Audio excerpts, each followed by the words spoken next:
السلام علیکم۔ ہماری آج کی گفتگو کا موضوع ہے پیام مشرق کا مقدمہ۔ پیام مشرق اقبال کی شہرہ آفاق تصنیف ہے جس میں ان اخلاقی، مذہبی اور سیاسی موضوعات کو پیش نظر رکھا گیا ہے جن کا تعلق کسی بھی فرد کی ذاتی اور ملی زندگی کے ساتھ ہوتا ہے۔ اقبال نے پیام مشرق کا مقدمہ خود تحریر کیا ہے۔ یہ مقدمہ اپنے مفہوم کے اعتبار سے نہایت اہمیت کا حامل ہے۔ مقدمے کے آغاز میں اقبال نے پیام مشرق کی تصنیف کا محرک بیان کیا ہے۔ اس کتاب کی تخلیق کا محرک جرمن شاعر گوئٹے ہے۔ گوئٹے کے مغربی دیوان کو ایک گلدستہ عقیدت کہا جاتا ہے جو مغرب کی جانب سے مشرق کو بھیجا گیا۔ یہ دیوان اس امر کی شہادت ہے کہ مغرب اپنی کمزور روحانیت سے بیزار ہو کر مشرق کی روحانیت کی طرف رجوع کر رہا ہے، اور پس منظر کا جائزہ لیتے ہوئے اس تحریک کو مختصر مگر جامع انداز میں بیان کیا ہے، جسے المانوی ادبیات کی تاریخ میں تحریک مشرقی کے نام سے یاد کیا جاتا ہے۔ اقبال نے اس تحریک پر مربوط انداز میں بحث کی ہے، لیکن انہیں اس امر کا افسوس ہے کہ اس سلسلے میں انہیں بہت سا مواد دستیاب نہیں ہو سکا۔ مقدمے میں گوئٹے کے تخیل اور فکر پر روشنی ڈالی گئی ہے۔ گوئٹے مشرقی تخیلات کی طرف کس طرح مائل ہوا، قانون کے مطالعے اور نامور ادبی شخصیات سے ملاقات نے اس کے ذہن پر کیا اثرات مرتب کیے، ان تمام سوالوں کے جواب مذکورہ مقدمے کے مطالعے سے حاصل ہوتے ہیں۔ گوئٹے ابتدائی شباب ہی سے مغربی تخیلات کی بجائے مشرقی تخیلات کی طرف مائل تھا۔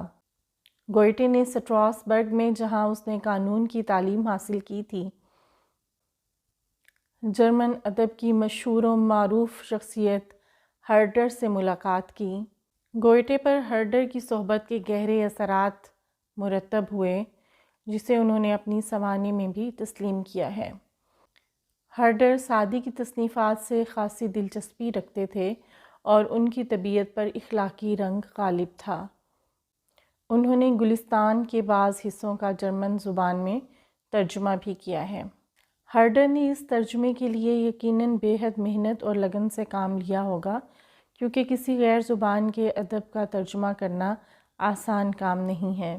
اجنبی زبان کو پڑھنا اور سمجھنا توجہ اور دلچسپی کا متقاضی ہے۔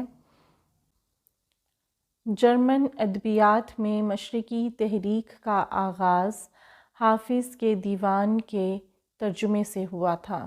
یہ ترجمہ فان ہیمر نے 1812 میں شائع کیا۔ یہ وہ زمانہ تھا جب جرمن قوم کا انحطاط انتہا تک پہنچ چکا تھا۔ اس وقت گوئٹے کی عمر 65 برس تھی اور عملی سیاسی تحریکوں میں حصہ لینے کے لیے ان کی فطرت موزوں نہیں تھی۔ یورپ کی ہنگامہ آرائیوں سے بیزار ہو کر گوئٹے نے مشرقی پرسکون فضا میں اقبال نے گوئٹے کی روح کو بلند پرواز اور بے تاب روح کا نام دیا ہے۔ ایسی بلند پرواز روح جس نے اپنے لیے مشرق میں ایک نشیمن تلاش کیا۔ حافظ کے ترنم نے گوئٹے کے تخیلات میں جو ہیجان برپا کیا، نتیجہ مغربی دیوان کی صورت میں سامنے آیا۔ فان ہیمر نے سعدی کے کلام کا جو ترجمہ کیا تھا وہ بھی گوئٹے کے لیے ایک محرک ثابت ہوا۔ یہ ترجمہ گوئٹے کے بیشتر تخیلات کا ماخذ بھی تھا۔ اقبال نے گوئٹے کے کلام کا تجزیہ کرتے ہوئے یہ بات واضح کی ہے کہ بعض مقامات پر گوئٹے کے اشعار حافظ کے اشعار کا ترجمہ معلوم ہوتے ہیں۔ یہ آزاد ترجمہ اس امر کا ثبوت ہے کہ حافظ کے خیالات نے گوئٹے کے ذہن پر شعوری یا لاشعوری طور پر بہت اثرات مرتب کیے۔ حافظ کی نغمہ پردازیوں میں گوئٹے کی اپنی روح نظر آتی ہے، اور کبھی کبھی اس کو یہ احساس بھی ہوتا تھا کہ شاید اس کی روح حافظ کے پیکر میں مشرقی سرزمین پر زندگی بسر کر چکی ہے۔ مسرت، آسمانی محبت، سادگی، خلوص اور جوش موجود تھا جو مشرق کا خاصہ تھا۔ اقبال نے اپنے مقدمے میں گوئٹے اور حافظ کے فن کا تقابل بھی کیا ہے۔ وہ حافظ کو لسان الغیب اور ترجمان اسرار قرار دیتے ہیں اور انہیں گوئٹے میں بھی یہی اوصاف نظر آتے ہیں۔ دونوں شعراء نے خاص و عام سے خراج تحسین وصول کیا۔ حافظ نے تیمور اور گوئٹے نے نپولین کو متاثر کیا۔ گوئٹے کے تخیلات پر حافظ کے علاوہ شیخ عطار، سعدی، فردوسی اور دیگر مشرقی وجود گوئٹے نے کسی فارسی شاعر کی تقلید نہیں کی بلکہ اپنی آزادانہ شاعرانہ فطرت کے حوالے سے شاعری کی ہے۔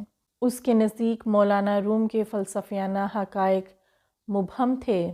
اقبال کا نقطۂ نظر یہ ہے کہ گوئٹے نے رومی کے کلام پر بغور نظر نہیں ڈالی۔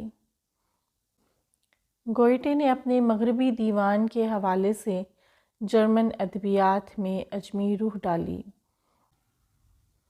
بعد کے شعراء نے گوئٹے کی اس تحریک کو تکمیل تک پہنچایا۔ اقبال پر امید ہیں کہ یہ مختصر خاکہ کسی نوجوان محقق کے دل میں مزید تحقیق کی جستجو اور لگن پیدا کر سکتا ہے۔ پیام مشرق مغربی دیوان سے 100 سال بعد لکھی گئی۔ اقبال نے مقدمے میں اس کے حوالے سے کوئی تفصیلی گفتگو نہیں کی۔ انہیں یقین تھا کہ فطرت زندگی کی گہرائیوں میں ایک نیا آدم اور اس کے لیے ایک نئی دنیا تعمیر کرنے میں کوشاں ہے۔ اقبال نے پیام مشرق کا کچھ حصہ افغانستان کے فرما روا کے نام سے منسوب کیا ہے، کیونکہ وہ افغانوں کی تربیت میں ذاتی دلچسپی لے رہے تھے۔ پیام مشرق کا یہ مقدمہ اپنے مفہوم اور موضوع کے اعتبار سے نہایت اہمیت کا حامل ہے۔ آج کے لیے بس اتنا ہی۔ آئندہ لیکچر میں ایک نئے موضوع کے ساتھ پھر حاضر ہوں گے۔ اللہ حافظ۔